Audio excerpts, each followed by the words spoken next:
എല്ലാവർക്കും നമ്മുടെ ഇന്നത്തെ ക്ലാസ്സിലേക്ക് സ്വാഗതം.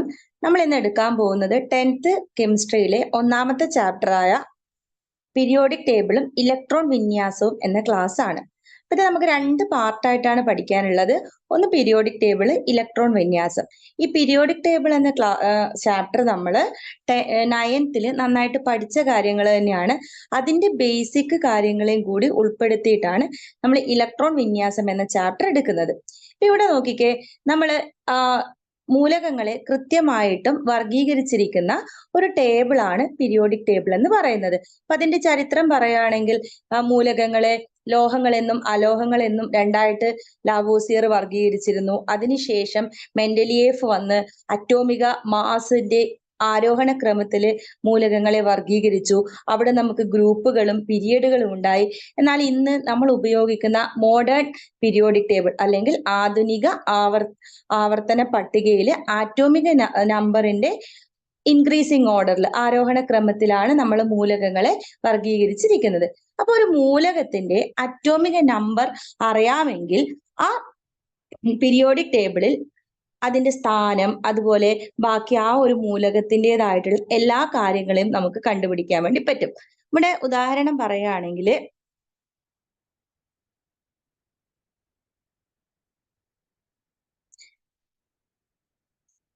തന്നിരിക്കുന്ന മൂലകം സോഡിയം ആണ്. സോഡിയത്തിന്റെ അറ്റോമിക നമ്പർ 11 നമുക്കറിയാം. സോഡിയത്തിന്റെ പ്രതീകം എന്ന് പറയുന്നത് Na ആണ്.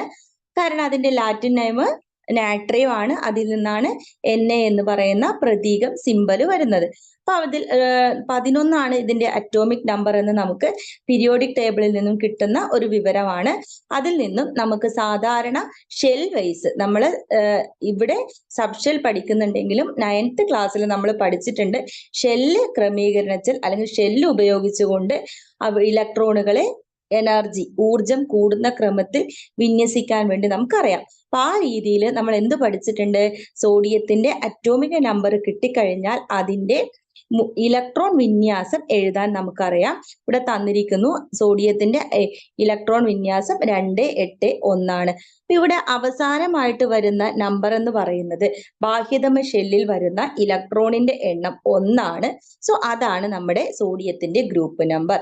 പിന്നെ എത്ര ഷെല്ലുകൾ ഉണ്ടെന്ന് നോക്കുന്നു. ഇവിടെ 3 ഷെല്ലുകളാണ് നമുക്ക് കാണാൻ പറ്റുന്നത്.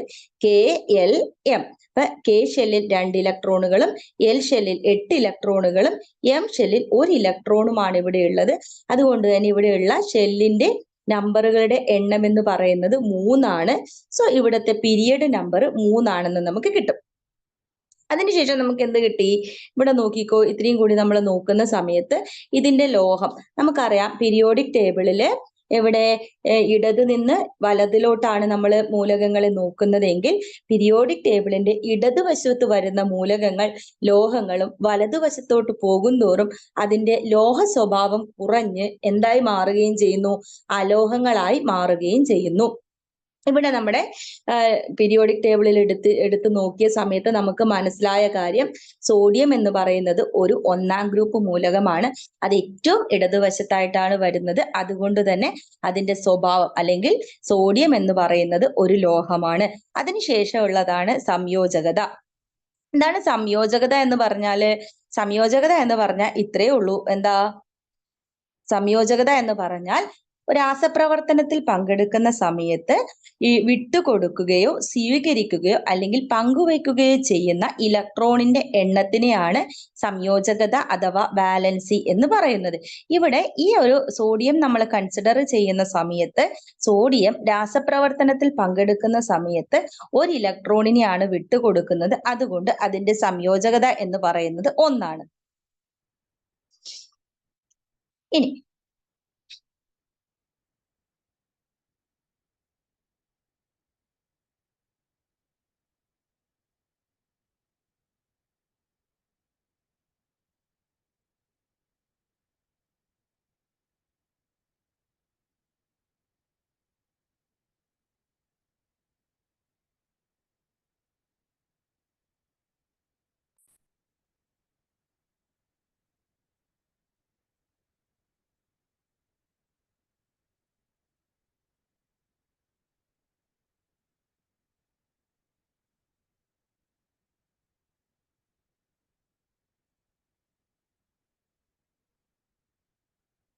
ഇവിടെ നോക്കാം. ഇവിടെ രണ്ട് വസ്തുതകൾ തന്നിരിക്കുന്നു. ന്യൂക്ലിയസിൽ നിന്നും അകലം കൂടുന്നതിനനുസരിച്ച് ഷെല്ലുകളിലെ ഇലക്ട്രോണുകളെ ഊർജം കൂടി വരുന്നു. അല്ലെങ്കിൽ അടുത്ത പോയിന്റ് ആയിട്ട് തരുന്നത് ന്യൂക്ലിയസിൽ നിന്നും അകലും തോറും ന്യൂക്ലിയസും ഇലക്ട്രോണുകളും തമ്മിലുള്ള ആകർഷണ ബലം കുറയുന്നു. ഇവിടെ നമുക്ക് അറിയാവുന്ന ഒരു കാര്യമാണ്.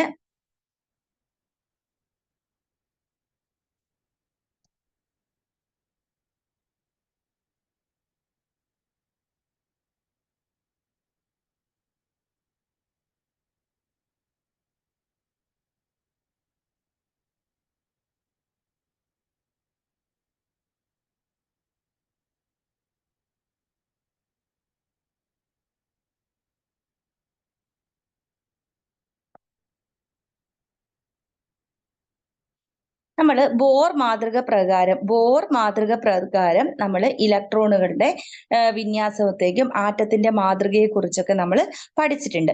അപ്പൊ അതാണ് നമുക്ക് നെക്സ്റ്റ് നോക്കാനുള്ളത്.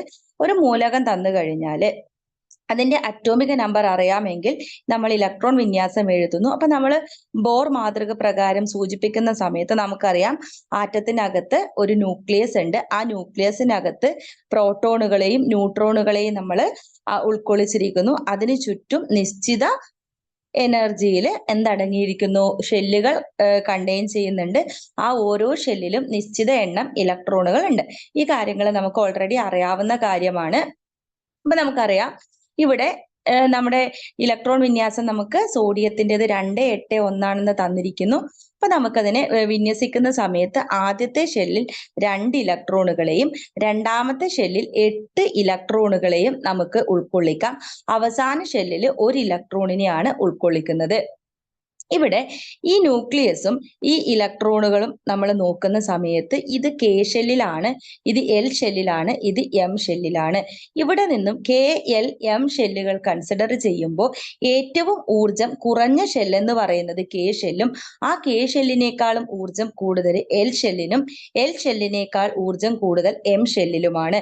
നമ്മൾ നോക്കുന്ന സമയത്ത് കെ ഷെല്ലിൽ ഇലക്ട്രോണുകൾ ഉണ്ട്, എൽ ഷെല്ലിൽ നിശ്ചിത ഇലക്ട്രോണുകൾ ഉണ്ടായിരിക്കും. അതുപോലെ എം ഷെല്ലിലും നിശ്ചിത ഇലക്ട്രോണുകൾ ഉണ്ടായിരിക്കും. ഇവിടെ കെ ഷെല്ലില് ഇലക്ട്രോണുകൾ ഉണ്ട്, ആ ഇലക്ട്രോണുകൾക്ക് നിശ്ചിത ഊർജമുണ്ട്. എൽ ഷെല്ലിലുള്ള ഇലക്ട്രോണുകൾക്കും നിശ്ചിത ഊർജമുണ്ട്. അതുപോലെ തന്നെയാണ് എം ഷെല്ലിലുള്ളതിൽ ഉള്ള ഇലക്ട്രോണുകൾക്കും. ഇവിടെ ഷെല്ലിൽ നിന്നും ന്യൂക്ലിയസും ഷെല്ലും തമ്മിലുള്ള അകലം കൂടി വരുന്നതിനനുസരിച്ച് ഇലക്ട്രോണുകളുടെ ഊർജം കൂടി വരും. കെ ഷെല്ലും എൽ ഷെല്ലിലെയും ഇലക്ട്രോണുകളെ നമ്മൾ കൺസിഡർ ചെയ്ത് കഴിഞ്ഞാൽ എൽ ഷെല്ലിലുള്ള ഇലക്ട്രോണുകളായിരിക്കും ഊർജം കൂടുതൽ ഉണ്ടാവുക.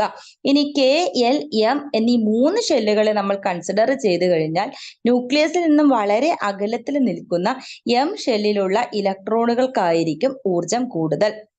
ഇതാണ് നമ്മുടെ ആദ്യത്തെ പോയിന്റ് ആയിട്ട് പറയുന്നത്. ഇനി രണ്ടാമത്തെ പോയിന്റിൽ പറയുന്നത് എന്താണ്? ന്യൂക്ലിയസിൽ നിന്നും അകലും തോറും ന്യൂക്ലിയസും ഇലക്ട്രോണുകളും തമ്മിലുള്ള ആകർഷണ ബലം കുറയുന്നു. അപ്പൊ നമ്മൾ വീണ്ടും ബോർ മാതൃക വരക്കുകയാണെങ്കിൽ ഇവിടെ ഇലക്ട്രോണുകൾ ഉണ്ട്, എൽ ഷെല്ലിൽ ഇലക്ട്രോണുകൾ ഉണ്ട്, കെ ഷെല്ലിലും ഇലക്ട്രോണുകൾ ഉണ്ട്. ഇത് നമ്മുടെ ന്യൂക്ലിയസ് ആണ്. ന്യൂക്ലിയസിന്റെ ചാർജ് എപ്പോഴും പോസിറ്റീവ് ആയിരിക്കും. അപ്പൊ ഈ ന്യൂക്ലിയസും ഈ ഇലക്ട്രോണുകളും തമ്മിൽ, ഈ ഷെല്ലിലുള്ള ഇലക്ട്രോണുകളും തമ്മിൽ ഒരു ആകർഷണ ബലം ഉണ്ടായിരിക്കും. അതുപോലെ ഇവര് തമ്മിലും ഒരു ആകർഷണ ബലം ഉണ്ടായിരിക്കും. അതുപോലെ ന്യൂക്ലിയസും എം ഷെല്ലിലുള്ള ഇലക്ട്രോണുകൾ തമ്മിലും ഒരു ആകർഷണ ബലം ഉണ്ടായിരിക്കും. അപ്പോൾ നമ്മൾ നോക്കുന്ന സമയത്ത് ഏറ്റവും കൂടുതൽ ആകർഷണ ബലം എന്ന് പറയുന്നത് ന്യൂക്ലിയസും കെ ഷെല്ലിലുള്ള ഇലക്ട്രോണുകളും തമ്മിലുള്ള ആകർഷണ ബലം വളരെ കൂടുതലും അതിനേക്കാളും ഇത്തിരി കൂടി കുറവായിരിക്കും എൽ ഷെല്ലിലുള്ള ഇലക്ട്രോണുകളും ന്യൂക്ലിയസും തമ്മിലുള്ള ആകർഷണ ബലം. അതിനേക്കാളും കുറവായിരിക്കും എം ഷെല്ലിലുള്ള ഇലക്ട്രോണുകളും ന്യൂക്ലിയസും തമ്മിലുള്ള ആകർഷണ ബലം. അപ്പൊ ഇങ്ങനെ നമ്മൾ ന്യൂക്ലിയസിൽ നിന്നും അകന്നകന്ന് പോകുന്നതിനനുസരിച്ച് എന്ത് സംഭവിക്കുന്നു? ഈ ന്യൂക്ലിയസും ഇലക്ട്രോണുകളും തമ്മിലുള്ള ആകർഷണ ബലവും കുറഞ്ഞു വരുന്നു.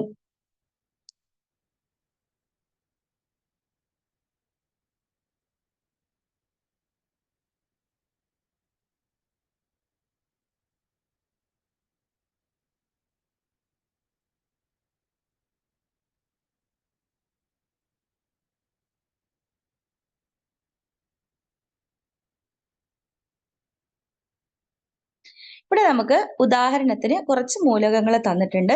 ഒന്നാമത്തേതായിട്ട് നമുക്ക് തന്നിരിക്കുന്നത് സോഡിയമാണ്. നമ്മൾ ഓൾറെഡി നോക്കിയ മൂലകം തന്നെയാണ്. അതിന് 3 ഷെല്ലുകളാണ് തന്നിട്ടുള്ളത്. നമുക്ക് 3 ഷെല്ലുകളല്ല ഉള്ളത്, KL, M, N എന്നിങ്ങനെ ഷെല്ലുകൾ ഉണ്ട്. നമ്മളിപ്പോൾ തന്നിരിക്കുന്ന മൂലകങ്ങൾക്ക് 3 ഷെല്ലുകൾ മാത്രമേ ആവശ്യമുള്ളൂ എന്നത് കൊണ്ടാണ് ഇതിവിടെ തന്നിരിക്കുന്നത്. സോഡിയത്തിന്റെ അറ്റോമിക നമ്പർ 11, അത് ഷെല്ലുകളിൽ ആ ഇലക്ട്രോണുകളെ ക്രമീകരിച്ചിരിക്കുന്നത് 2, 8, 1 എന്ന് പറഞ്ഞാണ്. ഇനി ആർഗൺ ആണ് അടുത്തത്. 18ാമത് മൂലകമാണ്. അതിൽ 2, 8, 8 എന്നിങ്ങനെ ഇലക്ട്രോണുകളെ വിന്യസിച്ചിരിക്കുന്നു. അപ്പൊ അതുമായിട്ട് ബന്ധപ്പെട്ട ഒരു ക്വസ്റ്റ്യൻ തന്നാൽ ആർഗണിന്റെ ബാഹ്യതമ ഷെല്ലാണ് M. ഈ M-ൽ എത്ര ഇലക്ട്രോണുകളാണ് ഉൾക്കൊണ്ടിരിക്കുന്നത്? M-ൽ 8 ഇലക്ട്രോണുകളെ ഉൾക്കൊള്ളിച്ചിട്ടുണ്ട്. ഇനി M-ൽ പരമാവധി ഉൾക്കൊള്ളുന്ന ഇലക്ട്രോണുകളുടെ എണ്ണം എത്രയാണ്? M-ൽ പരമാവധി 18 ഇലക്ട്രോണുകളെ നമുക്ക് ഉൾക്കൊള്ളിക്കാൻ വേണ്ടി പറ്റും. അത് നമുക്കറിയാം. ഒരു ഷെല്ലിലുള്ള പരമാവധി ഇലക്ട്രോണുകളെ കണ്ടെത്താനുള്ള സമവാക്യമാണ് 2n² എന്ന് പറയുന്നത്. ഇവിടുത്തെ n എന്ന് പറയുന്നത് ഷെല്ലിന്റെ നമ്പർ ആണ്. ഇവിടെ K ഷെല്ലിന്റെ നമ്പർ 1, ഇവിടെ n കൊടുത്തു കഴിഞ്ഞാൽ ഷെൽ നമ്പർ ആണ്. K ഷെല്ലിന് നമ്പർ 1ഉം Lന്റെ നമ്പർ 2ഉം M-ന്റെ ഷെൽ നമ്പർ 3ഉമാണ്. അപ്പൊ നമുക്ക് ഇവിടെ സബ്സ്റ്റിറ്റ്യൂട്ട് ചെയ്ത് കഴിഞ്ഞാൽ ആൻസർ കിട്ടും. ഇപ്പൊ K ഷെല്ലിലുള്ള പരമാവധി ഇലക്ട്രോണിന്റെ എണ്ണം കണ്ടുപിടിക്കാൻ 2 × n പകരം ആ ഷെൽ നമ്പർ ആയിട്ടുള്ള 1 കൊടുത്തു കഴിഞ്ഞാൽ 2 × 1² വരും. സോ 2 ആണ് നമുക്ക് കിട്ടുക. എന്ന് വെച്ചാൽ നമുക്ക് മനസ്സിലാക്കാൻ പറ്റുന്ന കാര്യം K ഷെല്ലിലെ പരമാവധി ഉൾക്കൊള്ളാൻ പറ്റുന്ന ഇലക്ട്രോണിന്റെ എണ്ണം 2 ആണ്. ഇനി അതുപോലെ L എടുത്തു കഴിഞ്ഞാൽ L ഷെല്ലിന്റെ ഷെൽ നമ്പർ എന്ന് പറയുന്നത് 2 ആണ്.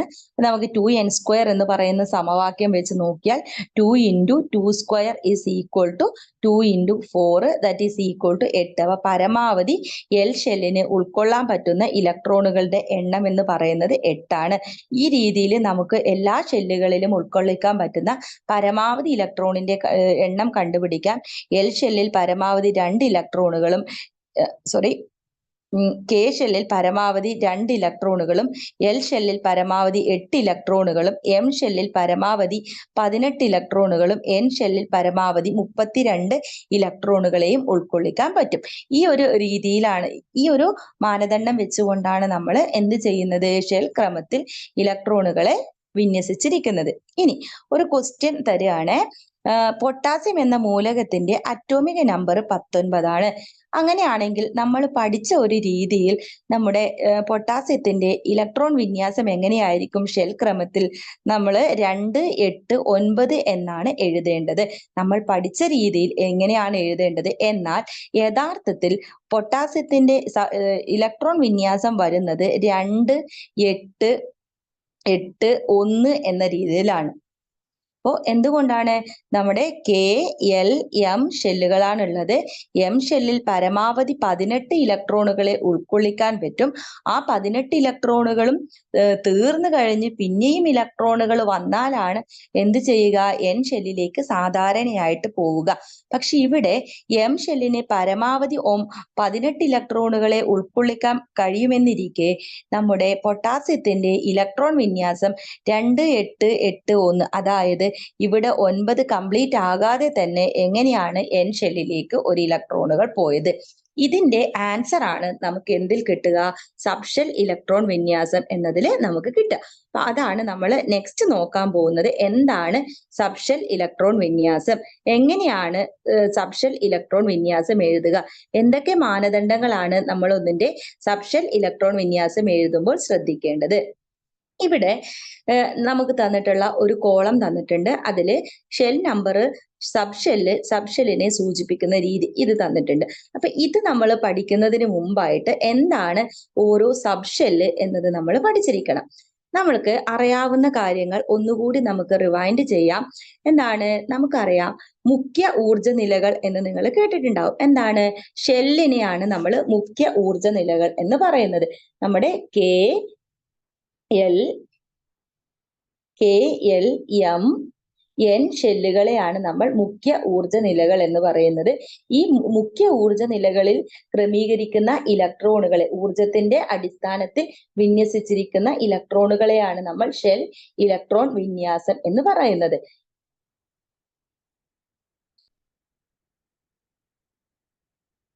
ഇവിടെ ഒന്നാമത്തെ പോയിന്റ് നോക്കിയാൽ ഓരോ ഊർജ നിലകളിലുമുള്ള ഇലക്ട്രോണുകൾ അതിലെ ഉപ ഊർജ നിലകളിലാണ് വിന്യസിച്ചിരിക്കുന്നത്. ഇത് നമ്മുടെ കെ ഷെല്ലാണ്, ഇത് നമ്മുടെ എം ഷെല്ലാണ്, ഇത് നമ്മുടെ എൻ ഷെല്ലുകളാണ്. ഇവയാണ് മുഖ്യ ഊർജ നിലകൾ എന്ന് പറയുന്നത്. അപ്പോൾ ഈ മുഖ്യ ഊർജ നിലകളിൽ കെയിൽ പരമാവധി 2 ഇലക്ട്രോണിനെ ഉൾക്കൊള്ളിക്കാം, എമ്മിൽ പരമാവധി 8 ഇലക്ട്രോണുകളെ ഉൾക്കൊള്ളിക്കാം, എല്ലിൽ പരമാവധി 18 ഇലക്ട്രോണുകളെ ഉൾക്കൊള്ളിക്കാം.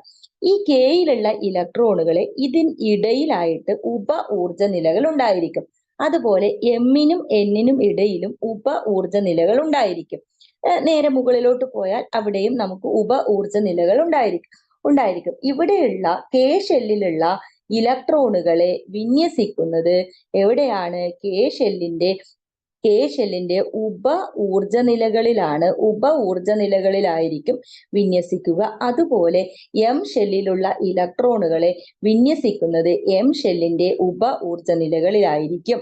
അതാണ് പറയുന്നത് ഓരോ ഊർജ നിലകളിലുമുള്ള ഇലക്ട്രോണുകൾ അതിലെ ഉപ ഊർജ നിലകളിലാണ് വിന്യസിച്ചിരിക്കുന്നത്. ഈ ഉപ ഊർജ നിലകളെയാണ് നമ്മൾ എന്ത് വിളിക്കുന്നത്? സബ് ഷെല്ലുകൾ എന്ന് വിളിക്കുന്നത്. നമ്മൾ ഉപ ഊർജ നിലയാണെങ്കിലും കോമൺ ആയിട്ട് നമ്മൾ യൂസ് ചെയ്യുന്ന പദം എന്താണ്? സബ് ഷെല്ലുകൾ എന്നാണ് വിളിക്കുക. ഈ സബ് ഷെല്ലുകൾ പ്രധാനമായും 4 തരത്തിലാണുള്ളത്. അവയാണ് എസ്, പി, ഡി, എഫ്. 4 ഉപ ഊർജ നിലകൾ അല്ലെങ്കിൽ 4 സബ് ഷെല്ലുകളാണ് പ്രധാനമായും ഉള്ളത്. അവയാണ് എസ്, പി, ഡി, എഫ് എന്ന് പറയുന്നത്. നമ്മുടെ കെ ഷെൽ എടുക്കുന്നു, അതുപോലെ എൽ ഷെൽ എടുക്കുന്നു. എം ഷെല്ലും എൻ ഷെല്ലും കൺസിഡർ ചെയ്താൽ കെ ഷെല്ലില് ഒരു സബ് ഷെല്ല് മാത്രമേ ഉണ്ടാവുകയുള്ളൂ, അത് എസ് ആണ്. ഇവിടെ എൽ ഷെൽ എടുത്തു കഴിഞ്ഞാൽ എൽ ഷെല്ലിൽ 2 സബ് ഷെല്ലുകളായിരിക്കും ഉണ്ടാവുക, അത് എസും പിയുമാണ്. ഇനി മൂന്നാമത്തെ ഷെല്ലായ എം ഷെൽ എടുത്തു കഴിഞ്ഞാൽ മൂന്നാമത്തെ ഷെല്ലായ എമ്മിൽ 3 സബ് ഷെല്ലുകൾ ഉണ്ടായിരിക്കുന്നു, എസും പിയും ഡിയും. നാലാമത്തെ ഷെല്ലായ എന്നിൽ 4 സബ് ഷെല്ലുകളാണ് ഉണ്ടാവുക, എസ്, പി, ഡി, എഫ് എന്നിങ്ങനെ 4 സബ് ഷെല്ല്. അപ്പൊ കെയുടെ ഷെൽ നമ്പർ 1ഉം എല്ലിന്റെ ഷെൽ നമ്പർ 2ഉം എമ്മിന്റെ ഷെൽ നമ്പർ 3ഉം എന്നിന്റെ ഷെൽ നമ്പർ 4ഉമാണ്. ഇവിടെ നോക്കിക്കോ, എന്തെങ്കിലും ഒരു ബന്ധം നമുക്ക് തിരിച്ചറിയാൻ വേണ്ടി പറ്റുന്നുണ്ടോ? കെ ഷെല്ലിന്റെ ഷെൽ നമ്പർ എന്ന് പറയുന്നത് 1ആണ്, അതിലുള്ള സബ് ഷെല്ലിന്റെ എണ്ണവും 1ആണ്. എല്ലിലെ ഷെൽ നമ്പർ എന്ന് പറയുന്നത് 2ആണ്. സോ അതിൽ എത്ര സബ് ഷെല്ലുകൾ അടങ്ങിയിരിക്കുന്നു? 2 സബ് ഷെല്ലുകൾ അടങ്ങിയിരിക്കുന്നു. മൂന്നാമത്തെ ഷെല്ലായ എമ്മിന്റെ ഷെൽ നമ്പർ 3 ആയതുകൊണ്ട് തന്നെ അതിലുള്ള സബ് ഷെല്ലുകളുടെ എണ്ണവും എസ്, പി, ഡി എന്നിങ്ങനെ 3 സബ് ഷെല്ലുകളാണുള്ളത്. അപ്പൊ നമുക്ക് മനസ്സിലാക്കാൻ പറ്റുന്ന ഒരു കാര്യം എന്താണ്? ഒരു ഷെൽ നമ്പർ എത്രയാണോ ആ ഷെൽ നമ്പറിന് തുല്യമായിരിക്കും അതിലുള്ള സബ് ഷെല്ലുകളുടെ എണ്ണം. 1ആണ് നമുക്ക് തന്നിരിക്കുന്നതിൽ ഷെൽ നമ്പർ 1ആണെങ്കിൽ അതിൽ ഒരു സബ് ഷെല്ല് മാത്രമേ ഉണ്ടാവുള്ളൂ. ഷെൽ നമ്പർ 2 ആണെങ്കിൽ അത് 2 സബ് ഷെല്ലുകൾ ഉണ്ടായിരിക്കും. ഷെൽ നമ്പർ 3 ആണെങ്കിൽ അതിൽ 3 സബ് ഷെല്ലുകളും ഉണ്ടായിരിക്കും. അപ്പൊ ഇവിടെ നമ്മൾ ഓൾറെഡി പറഞ്ഞ കണക്കില് കെ ഷെല്ലിനുള്ള സബ് ഷെല്ല് എസ് ആണ്. എൽ ഷെല്ലിന്റെ സബ് ഷെല്ലുകൾ എസും പിയുമാണ്. എം ഷെല്ലിന്റെ സബ് ഷെല്ലുകൾ എസും പിയും ഡിയുമാണ്. എൻ ഷെല്ലിലെ സബ് ഷെല്ലുകൾ എന്ന് പറയുന്നത് എസ്, പി, ഡി, എഫ് ആണ്. ക്ലിയർ ആണല്ലോ? ഇനി നോക്കിക്കേ, ഇതിൽ നിന്ന് നമുക്ക് അടുത്തൊരു ക്വസ്റ്റ്യൻ നോക്കിയേ. എല്ലാ ഷെല്ലിലും ഉള്ള കോമൺ ആയിട്ടുള്ള അല്ലെങ്കിൽ എല്ലാ ഷെല്ലിലുമുള്ള പൊതുവായ സബ് ഷെൽ ഏതാണെന്ന് ചോദിച്ചാൽ ആൻസർ ഏതാണ്? ഇവിടെ നോക്കിക്കോ, കെ ഷെല്ലിൽ എസ് സബ് ഷെല്ലുണ്ട്, എൽ ഷെല്ലിലും എസ് സബ് ഷെല്ലുണ്ട്, എമ്മിലും എസ് സബ് ഷെല്ലുണ്ട്, അതുപോലെ എന്നിലും കാണുന്നുണ്ട് എസ്. അപ്പൊ എല്ലാ ഷെല്ലുകളിലും അടങ്ങിയിരിക്കുന്ന പൊതുവായ സബ് ഷെൽ ഏതാണെന്ന് ചോദിച്ചാൽ അതിനുള്ള ആൻസർ ഏതായിരിക്കും? എസ് ആയിരിക്കും. ഇനി അടുത്ത ക്വസ്റ്റ്യൻ ഇതുമായി ബന്ധപ്പെട്ട് ചോദിക്കാവുന്നത് ഒരു സബ് ഷെല്ല് മാത്രമുള്ള ഷെൽ ഏതാണ്? ഒരു സബ് ഷെൽ മാത്രമുള്ള ഷെൽ ഏതാണെന്ന് ചോദിച്ചാൽ അതിന് ആൻസർ ആയിട്ട് വരുന്നത് ഏതാണ്? കെ ആണ്. കാരണം കെ എന്ന ഷെല്ലിൽ ഒരൊറ്റ സബ് ഷെല്ല് മാത്രമേ ഉള്ളൂ, അതാണ് എസ്. ഇനി അടുത്തൊരു പോയിന്റ് ആയിട്ട് നമുക്ക് പറയാൻ പറ്റും, കെ ഒഴികെയുള്ള, നമ്മൾ പറഞ്ഞ അതേ ചോദ്യം മറ്റൊരു രീതിയിൽ നമുക്ക് മാറ്റി ചോദിക്കാം. അതിങ്ങനെയാണ്: കെ ഒഴികെയുള്ള എല്ലാ മുഖ്യ ഊർജ നിലകൾക്കും ഒന്നിലധികം സബ്ഷെല്ലുകൾ ഉണ്ടായിരിക്കും.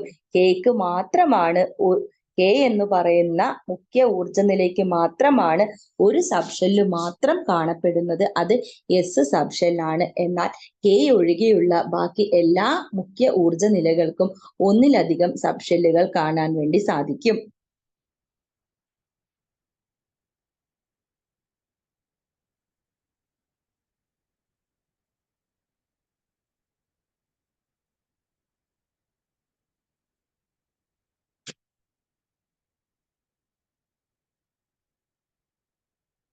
നമ്മൾ പറഞ്ഞ കാര്യം തന്നെയാണ് ഇവിടെ ചേർത്തിരിക്കുന്നത്.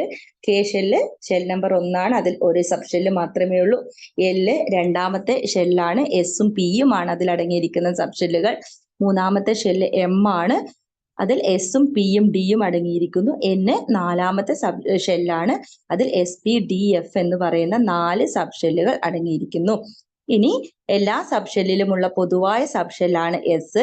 ഷെൽ നമ്പർ നോക്കിക്കഴിഞ്ഞാൽ ഓരോ സബ്ഷെല്ലും നമുക്ക് ഏത് ഷെല്ലിൽ ഉൾക്കൊള്ളുന്നു എന്ന് നമുക്ക് കണ്ടുപിടിക്കാൻ വേണ്ടി സാധിക്കും. അതാണ് നമ്മൾ അടുത്തതായിട്ട് ചെയ്യാൻ വേണ്ടി പോകുന്നത്. നമ്മൾ ഓൾറെഡി ഇവിടെ തന്നിരിക്കുന്നുണ്ട് ഷെൽ നമ്പർ 1, 2, 3, 4. അപ്പൊ അതിൽ നിന്ന് നമുക്ക് എന്ത് എഴുതാൻ വേണ്ടി പറ്റും?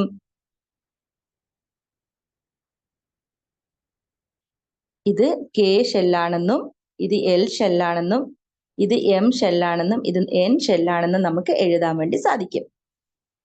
ഇനി കെയിലുള്ള സബ്ഷെല്ല് എസ് ആണ്, എല്ലിലുള്ള സബ്ഷെല്ലുകൾ എസും പിയുമാണ്, എമ്മിലുള്ള സബ്ഷെല്ല് SP, D ആണ്, എന്നിലുള്ള സബ്ഷെല്ലുകൾ SP, D, F എന്നിങ്ങനെ കാണിച്ചിരിക്കുന്നു. ഇനി നോക്കിക്കോ, ഒന്നാമത്തെ കെ ഷെല്ലില് എസ് സബ്ഷെല്ലുണ്ട്, അതുപോലെ എല് ഷെല്ലിലും എസ് സബ്ഷെല്ലുണ്ട്. ആ സമയത്ത് നമുക്ക് തിരിച്ചറിയണം നമ്മളോട് പറഞ്ഞിരിക്കുന്ന എസ് ഏത് സബ്ഷെല്ലിലേതാണെന്ന് നമുക്ക് തിരിച്ചറിയാൻ വേണ്ടി സാധിക്കണം. നമുക്ക് തന്നിരിക്കുന്ന എസ് സബ്ഷെല്ല് കെ ഷെല്ലിലെ ആണോ അല്ല എൽ ഷെല്ലിലേതാണോ അതുമല്ല എം ഷെല്ലിലേതാണോ എന്ന് നമുക്ക് എങ്ങനെ തിരിച്ചറിയാം? അവിടെ നോക്കിക്കോ, എസ് നമുക്ക് സബ്ഷെൽ ഏതാണ്? സബ്ഷെല്ല് എസ് ആണ്. ആ സബ്ഷെല്ലിന്റെ തൊട്ടു മുന്നിലായിട്ട് എന്ത് ചെയ്യുക? കെയുടെ ഷെൽ നമ്പർ സൂചിപ്പിക്കുക. ഇവിടെ കെയുടെ ഷെൽ നമ്പർ എന്ന് പറയുന്നത് 1 ആണ്. അപ്പോ എസ് സബ്ഷെല്ലാണ്. ഏത് ഷെല്ലിലേതാണ്? K ഷെല്ലിലെ S സബ്ഷെല്ലാണ്. അത് സൂചിപ്പിക്കാൻ വേണ്ടി നമ്മൾ എന്ത് ചെയ്തു? ആ കെ ഷെല്ലിന്റെ ഷെൽ നമ്പർ ആയ 1 ആ സബ്ഷെല്ലിന്റെ തൊട്ടു മുന്നിലായിട്ട് ചേർത്തെഴുതുന്നു. ഇനി അടുത്തത് നോക്കിക്കോ, എൽ ഷെല്ലിലുള്ള എന്താണ്? എസ് സബ്ഷെല്ലാണ് തന്നിരിക്കുന്നത്. എൽ എന്ന് പറയുന്നത് രണ്ടാമത്തെ ഷെല്ലാണ്. അതുകൊണ്ട് ഈ എസിന്റെ വലതുവശത്തായിട്ട് അല്ലെങ്കിൽ എസിന് തൊട്ടു മുന്നിലായിട്ട് എന്ത് ചേർത്തിരിക്കുന്നു? എല്ലിന്റെ ഷെൽ നമ്പർ ചേർത്തെഴുതിയിരിക്കുന്നു. ഇനി രണ്ടാമത്തെ ഷെല്ലായ എല്ലിൽ ഒരു സബ്ഷെല്ല് കൂടി ഉണ്ട്, അതാണ് പി സബ്ഷെല്ല്. ആ പി സബ്ഷെല്ല് എല്ലിലേതാണെന്ന് നമുക്ക് എങ്ങനെ തിരിച്ചറിയാൻ വേണ്ടി സാധിക്കും? എല്ലില് തിരിച്ചറിയാൻ സാധിക്കും. എങ്ങനെയാണെന്ന്? അതിന്റെ തൊട്ടു മുമ്പിലുള്ള ഷെൽ നമ്പർ നമുക്ക് നോക്കിയാൽ മതി. പി ആണ്. പിക്ക് തൊട്ടു മുന്നിൽ എഴുതിയത് 2 ആണ്. 2 എന്ന് പറയുന്നത് ആരുടെ ഷെൽ നമ്പർ ആണ്? എല്ലിന്റെ ഷെൽ നമ്പർ ആണ്.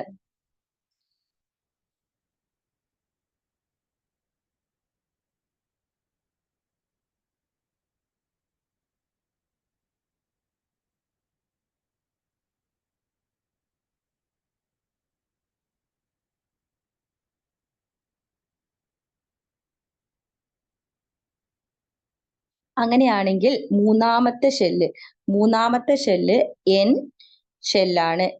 മൂന്നാമത്തെ ഷെല്ല് എം ഷെല്ലാണ്. ഈ എം ഷെല്ലിലുള്ള ഡി സബ്ഷെല്ലിനെ നമുക്ക് എങ്ങനെ സൂചിപ്പിക്കാൻ വേണ്ടി പറ്റും? അത് എന്ത് ചെയ്യുക? എം ഷെല്ലിന്റെ ഷെൽ നമ്പർ എന്ന് പറയുന്നത് 3 ആണ്. അപ്പോ ആ ഡി സബ്ഷെല്ലിന്റെ തൊട്ടു മുന്നിലായിട്ട് 3 ചേർത്ത് എഴുതിയാൽ നമുക്ക് മനസ്സിലാവും 3D എന്ന് പറയുന്നത് മൂന്നാമത്തെ ഷെല്ലായ എം ഷെല്ലിലുള്ള ഒരു സബ്ഷെല്ലാണ് എന്ന് നമുക്ക് എളുപ്പത്തിൽ തിരിച്ചറിയാൻ വേണ്ടി സാധിക്കും.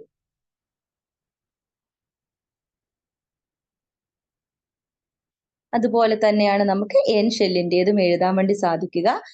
എൻ ഷെല്ലിലുള്ള എസ് സബ് ഷെല്ലിന്റെ അതിന്റെ ഷെൽ നമ്പറും കൂടി ചേർത്ത് നമുക്ക് 4s എന്ന് സൂചിപ്പിക്കാം.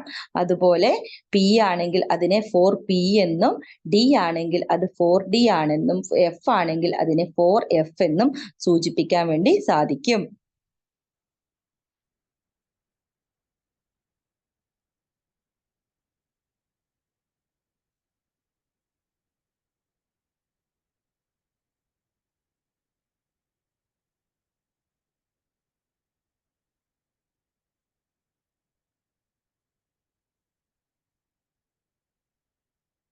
ഇനി എങ്ങനെയാണ് ഈ സബ് ഷെല്ലുകളിൽ ഇലക്ട്രോണുകളെ വിന്യസിച്ചിരിക്കുന്നത് എന്നാണ് നമുക്ക് നോക്കേണ്ടത്.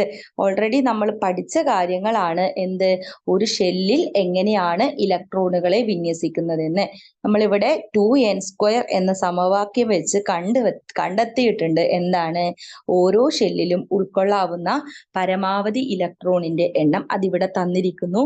കെ ഷെല്ലിൽ പരമാവധി 2 ഇലക്ട്രോണും എൽ ഷെല്ലിൽ പരമാവധി 8 ഇലക്ട്രോണും എം ഷെല്ലിൽ പരമാവധി 18 ഇലക്ട്രോണുകളും എൻ ഷെല്ലിൽ പരമാവധി 32 ഇലക്ട്രോണുകളും ഉൾക്കൊണ്ടിരിക്കുന്നു എന്ന് നമുക്ക് മനസ്സിലാക്കാം.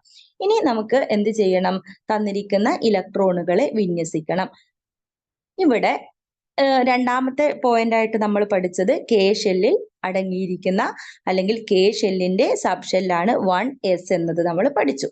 അപ്പോൾ ഒറ്റ ഷെല്ല് മാത്രമേ ഉള്ളൂ. അപ്പൊ അവിടെ കെയിലുള്ള മുഴുവൻ ഇലക്ട്രോണുകളെയും നമ്മൾ എങ്ങോട്ടേക്ക് കൊടുക്കും, നമ്മുടെ എസ് ഷെല്ലിലേക്ക് കൊടുക്കും. അപ്പൊ എസിന് ഉൾക്കൊള്ളാൻ പറ്റുന്ന എണ്ണം എന്ന് പറയുന്നത് 2 ആണ്. ഇനി എൽ ഷെല്ലിന് 2 സബ് ഷെല്ലാണുള്ളത്. ഒന്ന് 2s അതുപോലെ 2p. ഇവിടെ എസിന് പരമാവധി ഉൾക്കൊള്ളാൻ പറ്റുന്ന ഇലക്ട്രോണിന്റെ എണ്ണം എന്ന് പറയുന്നത് 2 ആണ്. സോ ഇവിടെയുള്ള 2sന് നമ്മൾ എത്ര ഇലക്ട്രോണുകൾ കൊടുത്തു, 2 ഇലക്ട്രോണുകൾ കൊടുത്തു. ടോട്ടൽ എല്ലിന് 8 ഇലക്ട്രോണുകളെയാണ് ഉൾക്കൊള്ളാൻ വേണ്ടി പറ്റുന്നത്. അതിൽ 2 ഇലക്ട്രോണുകളെ ഏതിലേക്ക് വിന്യസിച്ചിരിക്കുന്നു, 2s സബ് ഷെല്ലിലേക്ക് വിന്യസിച്ചിരിക്കുന്നു. ബാക്കി വരുന്ന ഇലക്ട്രോണുകളുടെ എണ്ണം 6 ആണ്. സോ ആ 6 ഇലക്ട്രോണുകളും എവിടെയാണ് വരിക, 2p എന്ന് പറയുന്ന സബ് ഷെല്ലിലാണ് വരിക. അപ്പൊ ടോട്ടൽ ഇവിടെ എത്രയാണ്, എൽ ഷെല്ലില് 8 ഇലക്ട്രോണുകളാണ്. അതിൽ 8 ഇലക്ട്രോണുകളിൽ 2 ഇലക്ട്രോണുകളെ 2s സബ് ഷെല്ലിനും 6 ഇലക്ട്രോണുകളെ 2p സബ് ഷെല്ലിലും വിന്യസിച്ചിരിക്കുന്നു. ഇനി മൂന്നാമത്തെ ഷെല്ലായ എമ്മിൽ പരമാവധി ഉൾക്കൊള്ളാൻ പറ്റുന്ന ഇലക്ട്രോണുകളുടെ എണ്ണം എന്ന് പറയുന്നത് 18 ആണ്. എം ഷെല്ലിന് പ്രധാനമായും 3 സബ് ഷെല്ലുകളാണുള്ളത്. അവ 3s, 3p, 3d എന്നിങ്ങനെയാണ്. ഇവിടെ 3sൽ പരമാവധി എസിന് 2 ഇലക്ട്രോണുകളെ മാത്രമേ ഉൾക്കൊള്ളാൻ പറ്റൂ. അതുകൊണ്ട് 18ല് 2 ഇലക്ട്രോണുകൾ എങ്ങോട്ടേക്ക് പോയി, 3s സബ് ഷെല്ലിലേക്ക് പോയി. ഇനി നമുക്കറിയാം പി സബ് ഷെല്ലിന് പരമാവധി 6 ഇലക്ട്രോണുകളെ ഉൾക്കൊള്ളാം എന്നത് നമ്മൾ തൊട്ടു മുന്നേ പഠിച്ചു കഴിഞ്ഞു. അതുകൊണ്ട് ബാക്കി വരുന്ന 18ല് 2 പോയി കഴിഞ്ഞാൽ 18ലെ 2 പോയി കഴിഞ്ഞാൽ ബാക്കി നമുക്ക് 16 ഇലക്ട്രോണുകളായിരിക്കും ഉണ്ടാവുക. ആ 16 ഇലക്ട്രോണുകളിലെ 6 ഇലക്ട്രോണുകളെ എങ്ങോട്ട് കൊടുത്തു, നമ്മുടെ 3pയിലേക്ക് കൊടുത്തു. സോ 16ൽ നിന്ന് 6 പോയി കഴിഞ്ഞാൽ ബാക്കി 10 ഇലക്ട്രോണുകൾ വരുന്നു. ആ 10 ഇലക്ട്രോണുകളും എങ്ങോട്ടേക്കാണ് വരിക, 3d സബ് ഷെല്ലിലേക്കാണ് വരിക. എം സബ് ഷെല്ലിലുള്ള 18 ഇലക്ട്രോണുകളെ അതിന്റെ സബ് ഷെല്ലുകളായ 3s, 3p, 3dയില് 2, 6, 10 എന്ന രീതിയിലാണ് വിന്യസിച്ചിരിക്കുന്നത്. ഇനി നാലാമത്തെ ഷെല്ലായ എൻ സബ് ഷെല്ല് നോക്കിക്കഴിഞ്ഞാൽ എൻ സബ് ഷെല്ലിൽ 32 ഇലക്ട്രോണുകളെ നമുക്ക് പരമാവധി ഉൾക്കൊള്ളിക്കാൻ പറ്റും. ആ N ഷെല്ലിലെ sub ഷെല്ലുകളാണ് 4s, 4d, 4f. ഇവിടെ എസില് 2 ഇലക്ട്രോണുകളെ കൊടുത്തു, ഓൾറെഡി നമ്മളത് പഠിച്ചു. അതുപോലെ പിയിൽ പരമാവധി ഉൾക്കൊള്ളിക്കാൻ പറ്റുന്നത് 6 ഇലക്ട്രോണുകളാണ്. ഡിയിൽ പരമാവധി 10 ഇലക്ട്രോണുകളും ആണ് വരുന്നത്. അപ്പൊ മുഴുവനും എടുത്ത് ബാക്കി 32 ആണ് ടോട്ടൽ ഉള്ളത്.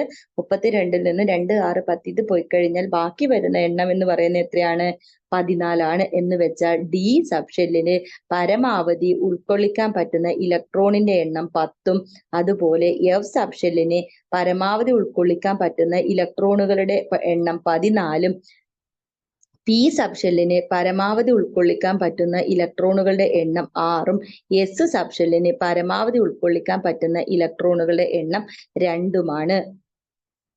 നമ്മൾ ഓൾറെഡി ഇപ്പൊ പഠിച്ചു. നമ്മുടെ എസ് സബ്ഷെല്ലിൽ പരമാവധി ഉൾക്കൊള്ളിക്കാൻ പറ്റുന്ന ഇലക്ട്രോണിന്റെ എണ്ണം 2 ആണ്. പി സബ്ഷെല്ലിൽ പരമാവധി 6 ഇലക്ട്രോണുകളെ ഉൾക്കൊള്ളിക്കാം. ഡി സബ്ഷെല്ലിൽ പരമാവധി 10 ഇലക്ട്രോണുകളെയും എഫ് സബ്ഷെല്ലിൽ പരമാവധി 14 ഇലക്ട്രോണുകളെയും ഉൾക്കൊള്ളിക്കാം. ഈ എസ് സബ്ഷെല്ല് ഏതിന്റെ ആയിട്ടാണ് വരുന്നത്? കെയുടെ സബ്ഷെല്ലാണ് എസ് സബ്ഷെല്ല്. എൽ എന്ന് പറയുന്ന ഷെല്ലിന്റെ സബ്ഷെല്ലുകളാണ് പിയിൽ എസും പിയും വരുന്നത്. ഡിയിൽ വരുന്ന സമയത്ത് അത് എം ഷെല്ലിൻ്റെതാണ്. അവിടെ എസും പിയും ഡിയും വരുന്നുണ്ട്. ഇനി എൻ എടുക്കുകയാണെങ്കിൽ അതിന് 4 സബ്ഷെല്ലുകൾ ഉണ്ട്. എസ്, പി, ഡി, എഫ് എന്നിങ്ങനെ. പി ഒരു പോയിന്റ് കൃത്യമായിട്ട് പഠിച്ചു വെക്കുക. നമുക്ക് ഏറ്റവും കൂടുതൽ ആവശ്യം വരുന്ന ഒരു പോയിന്റും കൂടിയാണിത്. എസിൽ പരമാവധി 2 ഇലക്ട്രോണുകൾ, പിയിൽ പരമാവധി 6 ഇലക്ട്രോണുകൾ, ഡിയിൽ പരമാവധി 10 ഇലക്ട്രോണുകൾ, എഫിൽ പരമാവധി 14 ഇലക്ട്രോണുകൾ. ഈ ഒരു ക്രമം അനുസരിച്ചുകൊണ്ടാണ് ഇനി നമുക്ക് ഊർജം കൂടി വരുന്ന ക്രമത്തിൽ സബ് ഷെല്ലുകളിൽ ഇലക്ട്രോണുകളെ വിന്യസിക്കുന്നത്.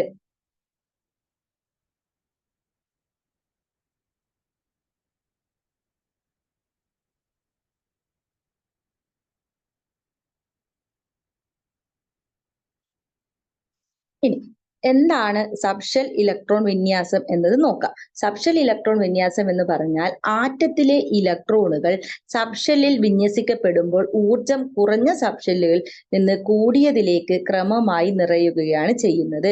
സിമ്പിൾ ആയിട്ട് പറഞ്ഞാൽ നമ്മുടെ എസ്, പി, ഡി, എഫ് എന്ന് പറയുന്ന സബ്ഷെല്ലുകളിൽ ഇലക്ട്രോണുകൾ ഊർജം കൂടി വരുന്ന ക്രമത്തിൽ വിന്യസിക്കുന്നതിനെ ആണ് ഊർജം കൂടി വരുന്ന ക്രമത്തിൽ സബ്ഷെല്ലുകളിൽ വിന്യസിക്കുന്നതിനെയാണ് എന്ത് പറയുക? സബ്ഷെൽ ഇലക്ട്രോൺ വിന്യാസം എന്ന് പറയുന്നത്. ഒന്നുകൂടി പറയാം. സബ്ഷെല്ലുകളിൽ ഊർജം കൂടി വരുന്ന ക്രമത്തിൽ ഒരാറ്റത്തിലെ അല്ലെങ്കിൽ ഒരു മൂലകത്തിലെ ഇലക്ട്രോണുകളെ ക്രമമായി വിന്യസിക്കുന്നതിനെയാണ് എന്ത് പറയുക? സബ്ഷെൽ ഇലക്ട്രോൺ വിന്യാസം എന്ന് പറയുന്നത്. ഈ സബ്ഷെൽ ഇലക്ട്രോൺ വിന്യാസം ഊർജം കൂടി വരുന്ന ക്രമത്തിലാണ്. ഇത് ഒരു തത്വം അനുസരിച്ചാണ് ഒരു തത്വം അനുസരിച്ചാണ് ഊർജം കൂടി വരുന്നത്. ആ തത്വത്തിന്റെ പേരാണ് ആഫ്ബാ തത്വം. ആഫ്ബാ തത്വം അഥവാ ഓഫ്ബാ തത്വം, ആഫ്ബാ തത്വം എന്നൊക്കെ പറയാറുണ്ട്. ഇവിടെ ആഫ്ബാ തത്വം എന്ന് പറയുന്നത് എന്താണ്?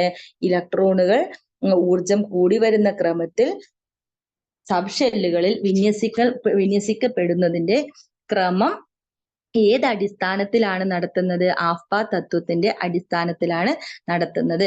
ഇവിടെ നമുക്ക് തന്നിരിക്കുന്നത് നോക്കാം. ഒന്നാമത്തെ ഷെൽ എന്ന് പറയുന്നത് കെ ഷെല്ലാണ് അല്ലെ. ഈ കെ ഷെല്ലിലെ ഒരു ഇലക്ട്രോൺ ആണ് 1s എന്ന് പറയുന്നത്. ഇനി എൽ ഷെല്ലിലുള്ള 2 ഇലക്ട്രോൺ ആണ് 2s ഉം 2p യും. എം ഷെല്ലിലുള്ള ഇലക്ട്രോൺ ആണ് 3s, 3p, 3d എന്ന് പറയുന്നത്. ഇനി എൻ ഷെല്ലിലുള്ളതാണ് 4s,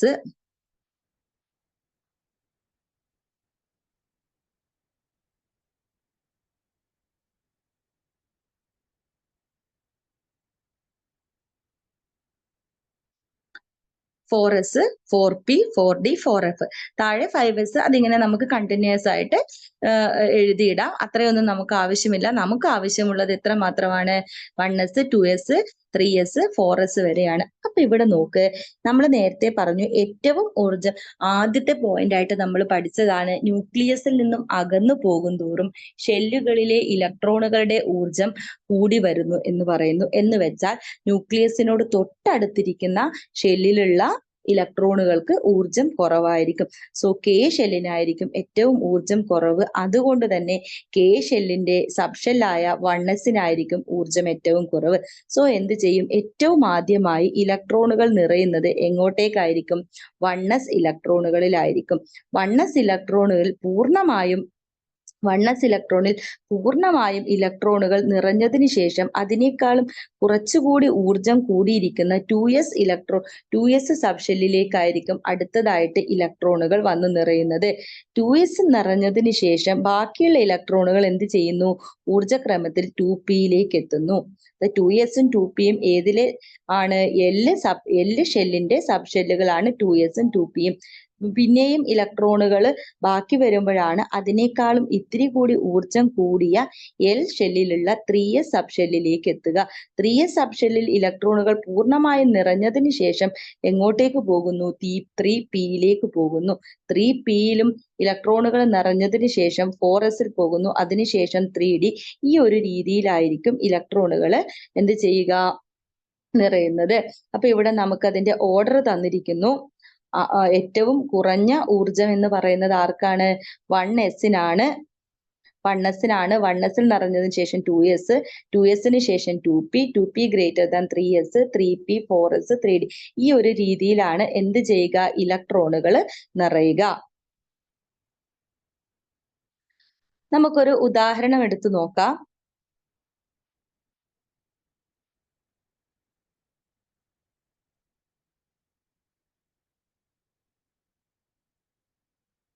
നേരത്തെ ചെയ്തതുപോലെ തന്നെ നമുക്ക് നോക്കാം. ഹൈഡ്രജൻ എടുത്തു നോക്കാം. ഹൈഡ്രജൻ കൺസിഡർ ചെയ്താൽ ഹൈഡ്രജനിൽ അടങ്ങിയിരിക്കുന്ന അല്ലെങ്കിൽ ഹൈഡ്രജന്റെ അറ്റോമിക നമ്പർ 1 എന്ന് വെച്ചാൽ ഹൈഡ്രജന് ആകെ ഒരു ഇലക്ട്രോൺ മാത്രമേ ഉള്ളൂ. സോ നമ്മൾ ഷെൽ ഇലക്ട്രോൺ വിന്യാസം എഴുതുമ്പോൾ എങ്ങനെ എഴുതും? കെ ഷെല്ലാണ്. കെ ഷെല്ലിൽ ഒരു ഇലക്ട്രോൺ മാത്രമേ ഉള്ളൂ. എന്നാൽ ഇനി സബ്ഷെൽ ഇലക്ട്രോൺ വിന്യാസം എഴുതുമ്പോൾ എങ്ങനെ നമുക്ക് നോക്കാം? ഫസ്റ്റ് ഷെല്ല്, കെയിലുള്ള ഫസ്റ്റ് സബ് ഷെൽ എന്ന് പറയുന്നത് 1s ആണ്. ഈ 1s ആണ്. എസില് പരമാവധി ഉൾക്കൊള്ളിക്കാൻ പറ്റുന്ന ഇലക്ട്രോണിന്റെ എണ്ണം എത്രയാണ്? അത് 2 ഇലക്ട്രോണുകളാണ്. ഹൈഡ്രജൻ എന്ന മൂലകത്തിൽ ആകെ ഒരു ഇലക്ട്രോൺ മാത്രമേ ഉള്ളൂ. അതുകൊണ്ട് ആ ഇലക്ട്രോണിനെ നമുക്ക് എവിടെ എഴുതാം? ആ സബ് ഷെല്ലിന്റെ മുകളിലായിട്ട് എഴുതി ചേർക്കാം. സോ ഇവിടെ എന്ത് എഴുതാം? 1s1. ഇത് വായിക്കുന്നത് ഇങ്ങനെയാണ്, 1s1 എന്നാണ്. അപ്പോ ഒരു മൂലകത്തിലുള്ള ഇലക്ട്രോണിന്റെ എണ്ണത്തെ എവിടെ സൂചിപ്പിക്കുന്നു? സബ് ഷെല്ലിന്റെ മുകളിലായിട്ട് സൂചിപ്പിക്കുന്നു.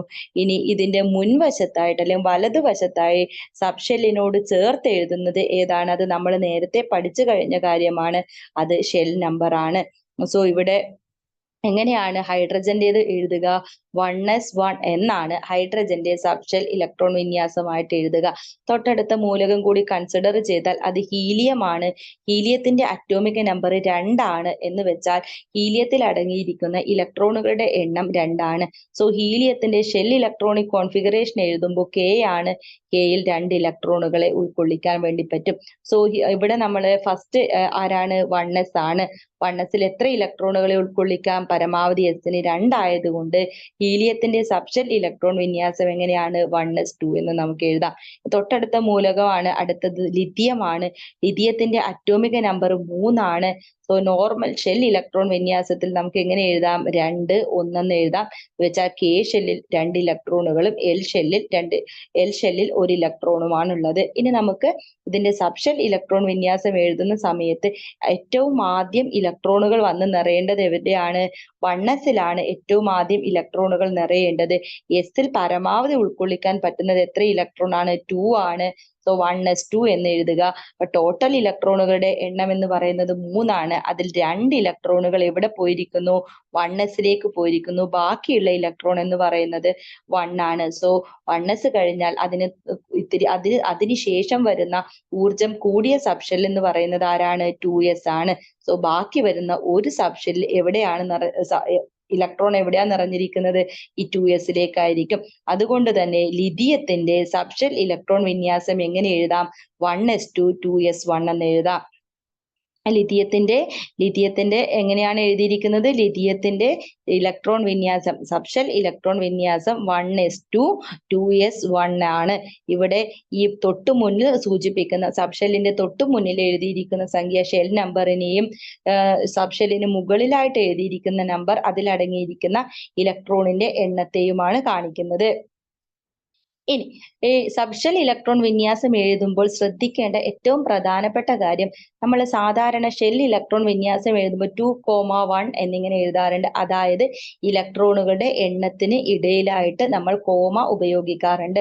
എന്നാൽ സബ്ഷെൽ ഇലക്ട്രോൺ വിന്യാസം എഴുതുന്ന സമയത്ത് ഒരിക്കലും 1s2, 2s1 ഈ രീതിയിൽ എഴുതി കഴിഞ്ഞാൽ ഇത് തെറ്റാണ്. ഇനി അതല്ല 1s2 ഡോട്ട് നമ്മളൊരു ഡോട്ട് ഇട്ടതിന് ശേഷം 2s1 ഈ രീതിയിൽ എഴുതി കഴിഞ്ഞാലും അതും തെറ്റാണ്.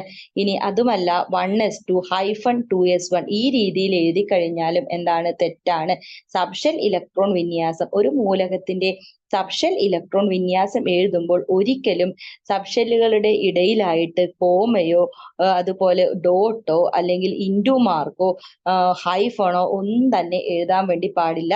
സിംപിളി ചെറിയൊരു സ്പേസ് ഇട്ടതിന് ശേഷം അതങ്ങ് എഴുതി തുടങ്ങുക. അപ്പൊ മനസ്സിലായല്ലോ. ലിഥിയത്തിൻ്റെത് എഴുതേണ്ടത് നമുക്ക് മനസ്സിലായി. അടുത്ത ആളാണ് ബെറിലിയം. സോ ബെറിലിയത്തിന്റെ അറ്റോമിക നമ്പർ എന്ന് പറയുന്നത് 4 നമ്മൾ സാധാരണ ഷെൽ ഇലക്ട്രോൺ വിന്യാസം 2 2 എന്ന് എഴുതും. എന്നാൽ സബ്ഷെൽ ഇലക്ട്രോൺ വിന്യാസം എഴുതുമ്പോൾ കെ ഷെല്ലിലുള്ള ഏറ്റവും ഊർജം കുറഞ്ഞ സബ്ഷെല്ലായ 1s ഉൾക്കൊള്ളുന്ന 2 ഇലക്ട്രോണുകൾ, ബാക്കി എത്ര എണ്ണം വരുന്നുണ്ട്? 4ൽ നിന്ന് 2 പോയി കഴിഞ്ഞാൽ ബാക്കി 2 ആണ്. അതെവിടെ വരുന്നു? അതിന്റെ തൊട്ടടുത്ത ഊർജം കൂടിയ സബ്ഷെല്ലായ 2s, ആ 2sൽ 2 ഇലക്ട്രോണുകൾ വന്നിരിക്കുന്നു. ഇനി അടുത്തത് എന്ത് എഴുതാം? ബോറോൺ. ബോറോണിന്റെ അറ്റോമിക നമ്പർ 5 സോ അതിന്റെ ഷെൽ ഇലക്ട്രോൺ വിന്യാസം നമ്മൾ എങ്ങനെ എഴുതി ചേർക്കും? 2 3 എന്ന് എഴുതി ചേർക്കും. നമുക്ക് സബ്ഷെൽ എഴുതി നോക്കാം. സബ്ഷെല്ലിൽ ആദ്യ ഇലക്ട്രോണുകൾ എങ്ങോട്ടേക്ക് പോകും? 1sൽ പോകുന്നു. 1sൽ എത്ര ഇലക്ട്രോണുകൾ? 2 ഇലക്ട്രോണുകൾ.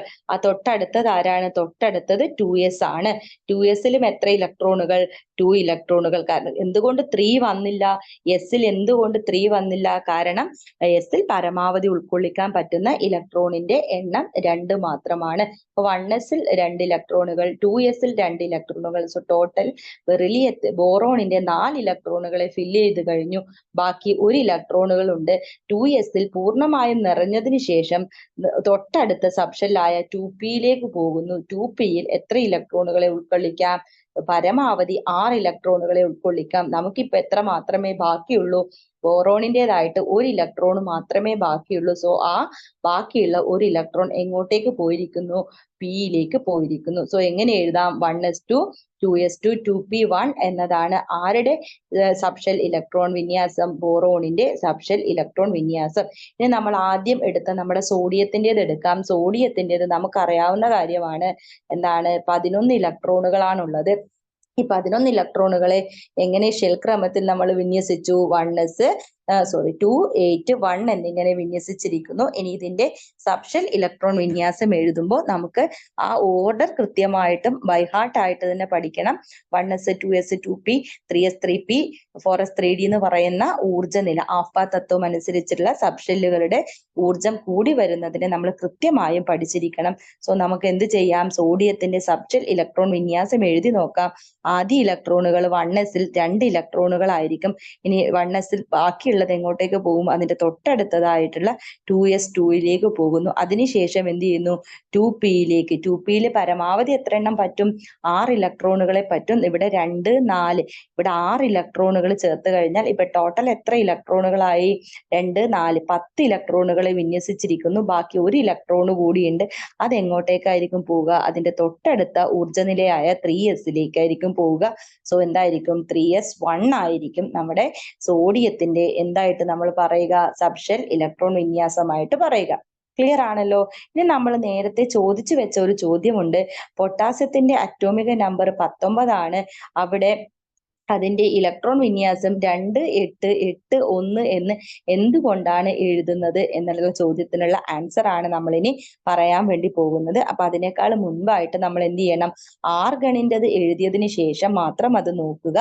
ആർഗണിൻ്റെത് 18 18 വരുന്ന സമയത്ത് നമുക്കറിയാമായിരുന്നു 2 8 8 അതിന്റെ ഷെൽ ക്രമത്തിലുള്ള ഇലക്ട്രോൺ വിന്യാസം. അതിനെ നമ്മൾ സബ്ഷെൽ ക്രമത്തിൽ എഴുതുമ്പോൾ നമുക്ക് എങ്ങനെ എഴുതാം?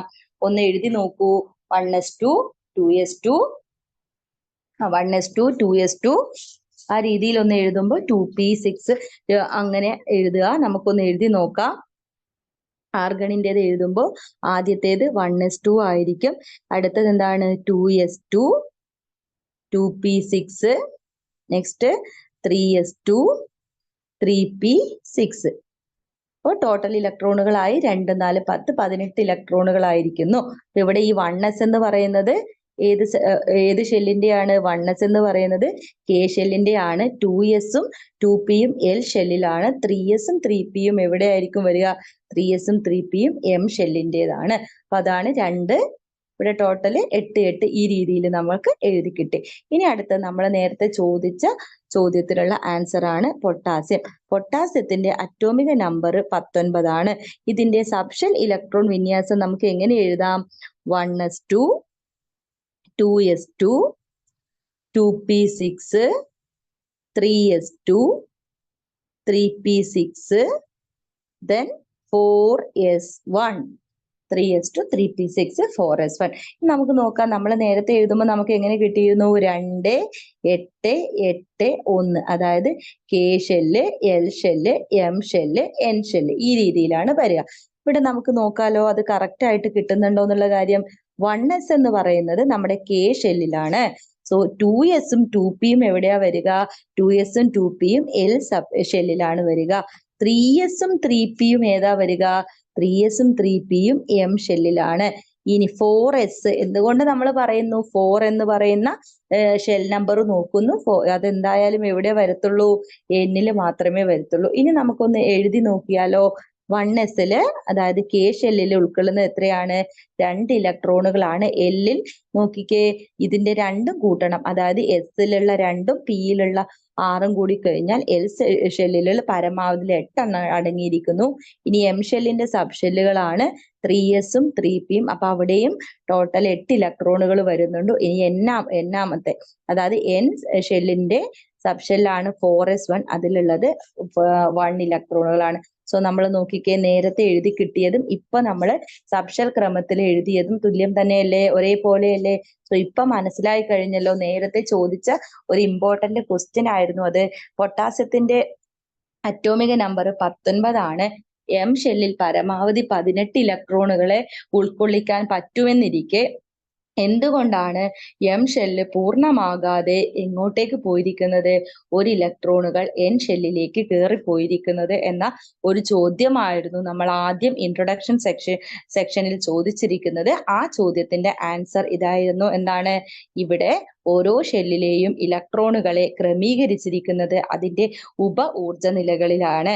അതുമാത്രമല്ല, ഒരു പോയിന്റ് കൂടി അതിനോട് ചേർത്തെഴുതുക. ഓരോ ഉപ ഊർജ നിലകളിലും ക്രമീകരിക്കുമ്പോൾ അവിടെ ഓരോ ഉപ ഊർജ നിലകളിലുമായി ഇലക്ട്രോണുകൾ ക്രമീകരിച്ചിരിക്കുന്നത് ആ സബ് ഷെല്ലുകളുടെ ഊർജം കൂടി വരുന്ന ക്രമത്തിലാണ്.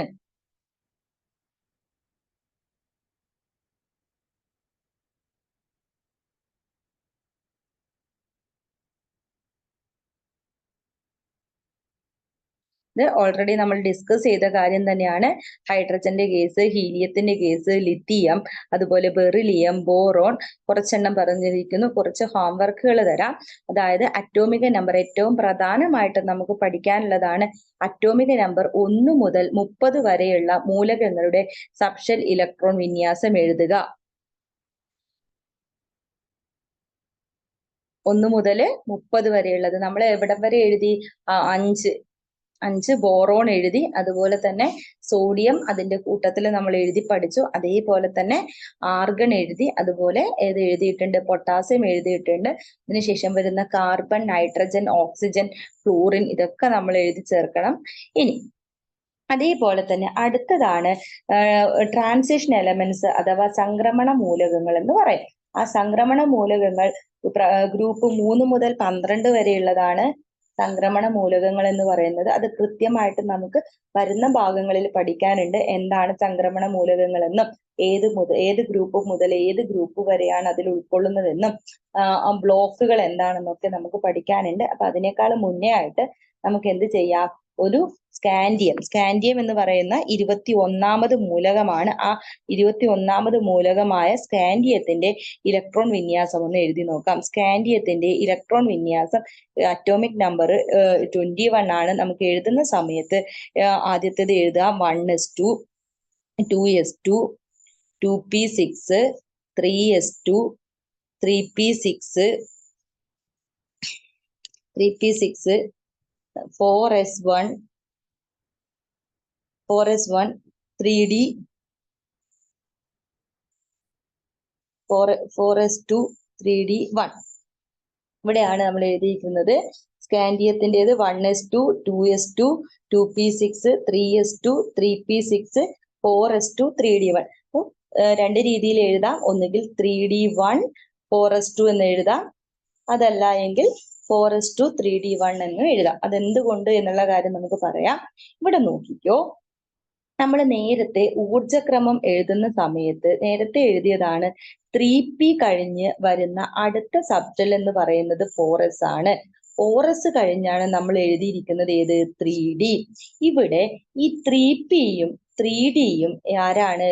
എം ഷെല്ലിന്റെ സബ്ഷെല്ലുകളാണ്. എന്നാൽ 4s എന്ന് പറയുന്നത് എൻ ഷെല്ലിന്റെ സബ്ഷെല്ലാണ്.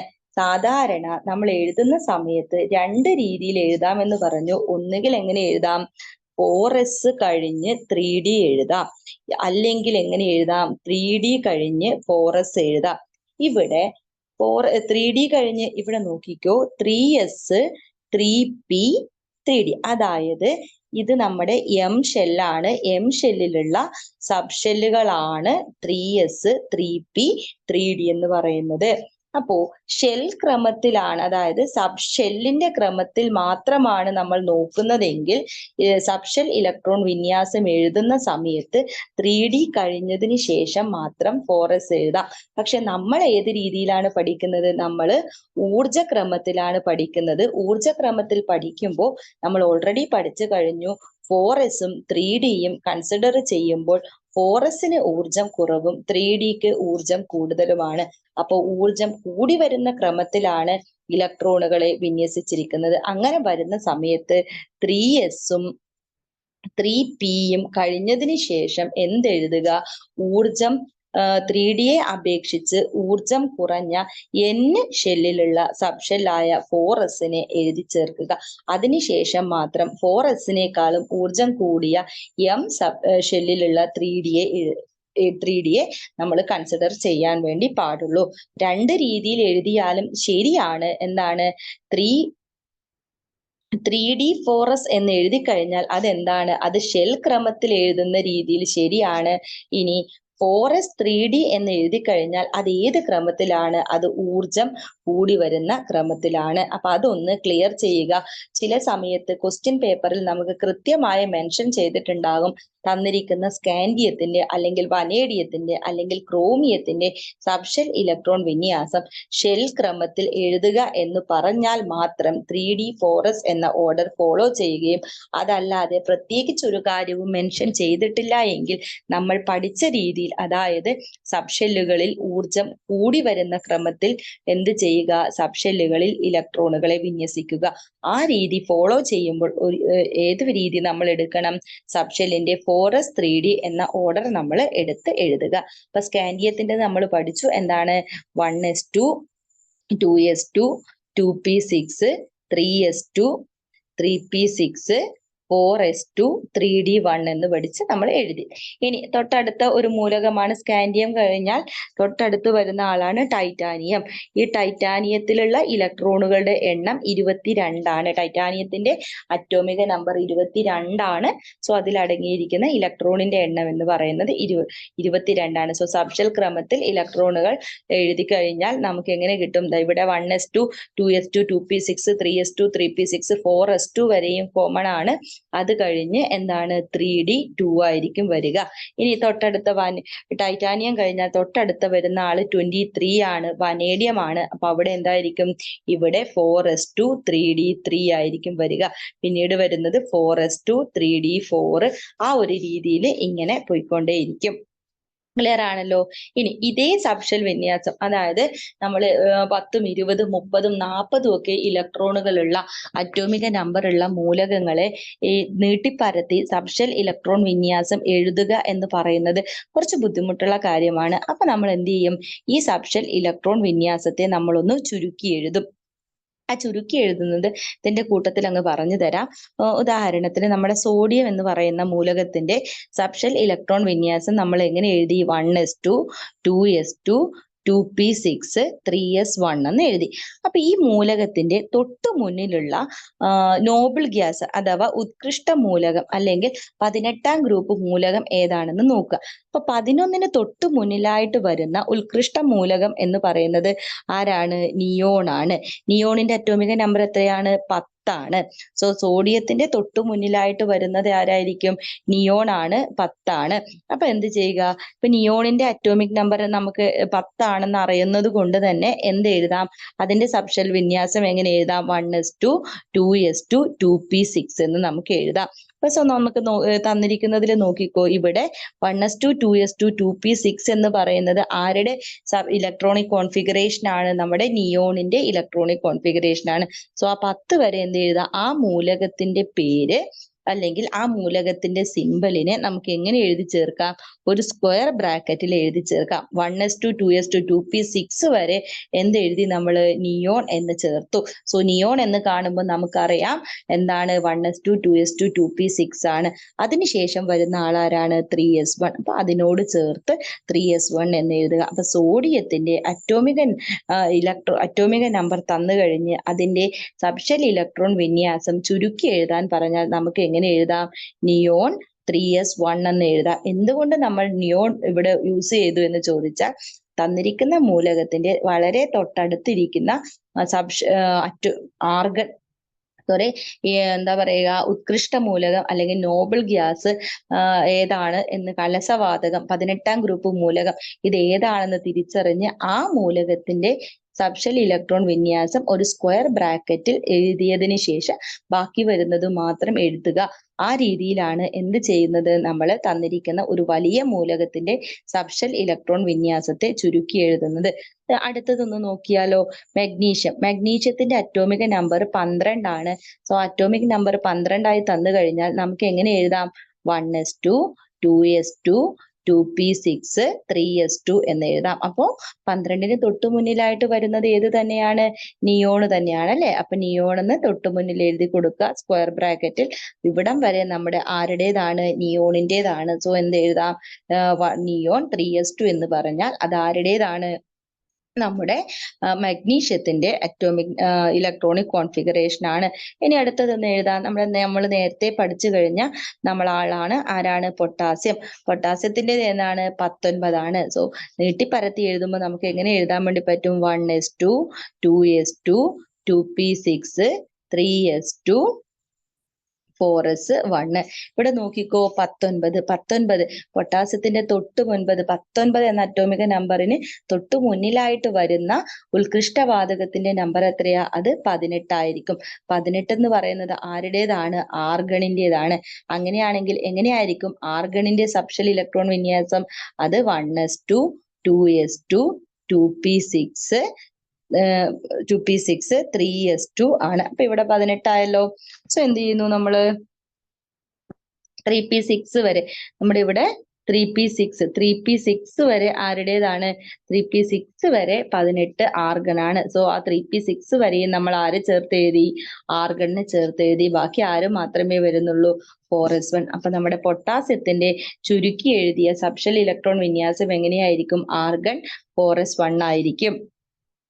തൊട്ടടുത്ത നേരത്തെ ഇനി നമ്മൾ ഇവിടെ എഴുതി നിർത്തിയത് സ്കാൻഡിയത്തിൻ്റെതാണ് അല്ലെ? സ്കാൻഡിയത്തിൻ്റെത് 21 ആണ്. സോ 21 ആയ സമയത്ത് നമ്മൾ എങ്ങനെ എഴുതി? 1s2 2s2 2p6 3s2 3p6 4s2 3d1 ഇങ്ങനെയാണ് നമ്മൾ എഴുതിയിരിക്കുന്നത്. 21ന് തൊട്ടു മുന്നിലായിട്ട് വരുന്ന ഉത്കൃഷ്ടവാതകം ഏതാണ്? അത് ആർഗൺ ആണ്. അതിൽ എത്ര ഇലക്ട്രോണുകൾ? 18. സോ ഇവിടെയുള്ള 18 വരെ അത് എവിടം വരെ വരും? 3p6 വരെ വരും. അപ്പൊ ആ ഒരു മൂലകത്തിന്റെ പ്രതീകം നമ്മൾ സ്ക്വയർ ബ്രാക്കറ്റിൽ എഴുതി ചേർത്തിരിക്കുന്നു, ആർഗൺ. ബാക്കി വരുന്നത് ആരാണ്? 4s2ഉം 3d1ഉമാണ്. ഈ രീതിയിലാണ് നമ്മൾ എഴുതുക. ഇങ്ങനെ നമുക്ക് എന്ത് ചെയ്യാം? ഏതൊരു മൂലകത്തിന്റെ അറ്റോമിക നമ്പർ തന്ന് സബ്ഷെൽ ഇലക്ട്രോൺ വിന്യാസം എഴുതാൻ പറഞ്ഞാൽ നമുക്ക് 2 രീതിയിൽ എഴുതാം. ഷെൽ ക്രമത്തിൽ എഴുതാം, അതുപോലെ തന്നെ ഊർജ ക്രമത്തിൽ എഴുതാം. അതിൽ നിന്ന് നമുക്ക് എന്ത് ചെയ്യാനും പറ്റും? തന്നിരിക്കുന്നതിന്റെ ചുരുക്കി എഴുതാൻ വേണ്ടി നമുക്ക് സാധിക്കും. ചുരുക്കി എഴുതാൻ വേണ്ടി നമ്മൾ എന്ത് ചെയ്യണം? ആ തന്ന മൂലകത്തിന്റെ അറ്റോമിക നമ്പറിന്റെ തൊട്ട് മുന്നിലുള്ള ഉത്കൃഷ്ടവാതകം ഏതാണോ അത് കണ്ടെത്തി അതിന്റെ പ്രതീകം ഒരു സ്ക്വയർ ബ്രാക്കറ്റിനുള്ളിലായി എഴുതിയതിന് ശേഷം എന്ത് ചെയ്യുക? ബാക്കിയുള്ളത് കൂട്ടിച്ചേർത്ത് എഴുതുക. ക്ലിയർ ആണല്ലോ? ഇനി നമുക്ക് പഠിക്കാനുള്ളത് എന്താണ്? 2 മൂലകങ്ങള് അതായത് നമ്മുടെ ക്രോമിയവും കോപ്പറുമാണ് ഇവരുടെ ഇലക്ട്രോൺ വിന്യാസത്തിൽ ചില സ്പെസിഫിക്കേഷൻ അല്ലെങ്കിൽ ചില സ്പെഷ്യാലിറ്റികൾ കാണിക്കുന്നുണ്ട്. അതെന്താണ് എന്നുള്ളതാണ് നമുക്ക് പഠിക്കേണ്ടത്. അപ്പൊ അതിനു മുമ്പ് പറഞ്ഞതുപോലെ 1 മുതൽ 30 വരെയുള്ള മൂലകങ്ങളുടെ സബ്ഷെൽ ഇലക്ട്രോൺ വിന്യാസം നിങ്ങൾക്ക് അറിയാവുന്നത് പോലെ എഴുതുക. ആ അറിയാവുന്ന പോലെ എഴുതുന്ന സമയത്ത് അതിൽ നിന്ന് നമുക്ക് എടുത്തെഴുതാം. ക്രോമിയത്തിന്റെയും കോപ്പറിന്റെയും സബ്ഷെൽ ഇലക്ട്രോൺ വിന്യാസം എഴുതുന്ന സമയത്ത് എന്ത് വ്യത്യാസമാണ് അല്ലെങ്കിൽ എന്ത് മാറ്റമാണ് വരേണ്ടത്, അത് എന്തുകൊണ്ടാണ് ആ ഒരു മാറ്റം വന്നത് എന്നത് നമുക്ക് അടുത്ത ക്ലാസ്സിൽ പറയാം. ഓക്കെ ആണല്ലോ?